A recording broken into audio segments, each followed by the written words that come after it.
ఏమన్యాయం చేసినాం అధ్యక్ష? పాలమూరులో మేము చంద్రశేఖరరావుకి ఏమన్యాయం చేసినాం?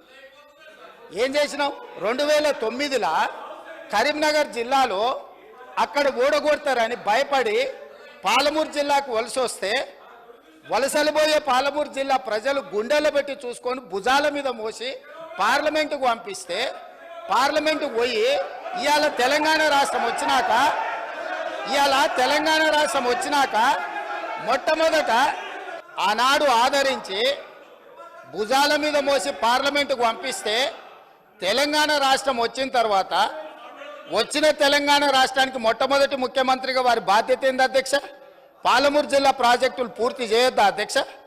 ఈ రోజు కూడా ఉమ్మడి రాష్ట్రంలో ఏ అన్యాయం ఏ నిర్లక్ష్యానికి పాలమూరు జిల్లా గురైందో, మా తట్ట పని పార పని వలస బతుకులు ఎట్లున్నాయో బీఆర్ఎస్ పార్టీ అధికారంలోకి వచ్చిన 10 ఏళ్లలో అంతకంటే దారుణంగా తయారైనవి. మంత్రి గారు తెగ నమ్మింది అన్నారు, which is not correct. It is only TOT. అది మళ్ళీ మనకే వస్తుంది, అది ప్రభుత్వ ఆస్తిగానే ఉంటుంది తప్ప అది రికార్డు వాళ్ళు రెక్టిఫై చేసుకోవాలి. నంబర్ 1. నంబర్ 2 అధ్యక్ష, వారు ఇంకో మంచి మాట అన్నారు, మనకు తాతలు తండ్రులు ఆభరణాలు ఆస్తులు ఇస్తారు, అది అమ్ముకుంటారా అన్నారు.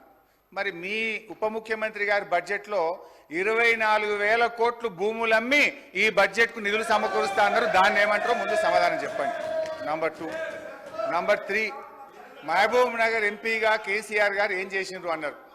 మీరున్న గత తెలుగుదేశం పార్టీ, మీరిప్పుడున్న కాంగ్రెస్ పార్టీ, మీరిద్దరే పాలమూరు వెనుకబాటుతనానికి కారణం. 1985లో శంకుస్థాపన చేసిన కల్వకుర్తి, నెట్టంపాడు, భీమా, కోయిల్ సాగర్ 1985 నుంచి 2014 వరకు 29 సంవత్సరాల్లో మీరిచ్చిన ఆయకట్టు కేవలం 26,000 ఎకరాలు. మేం ప్రభుత్వంలోకి రాగానే 4,000 కోట్లు ఖర్చు పెట్టి 6,36,000 ఎకరాలకు నీళ్లు ఇచ్చింది నిజమా కాదా అని నేను అడుగుతా ఉన్నా. మీరు మీ సోకాల్ తెలుగుదేశం కాంగ్రెస్లు మహబూబ్ నగర్ జిల్లాకు ఒక్క మెడికల్ కాలేజ్ ఇవ్వలేదు. మేము 5 ప్రభుత్వ మెడికల్ కాలేజీలు మహబూబ్ నగర్ జిల్లాలో పెట్టాం.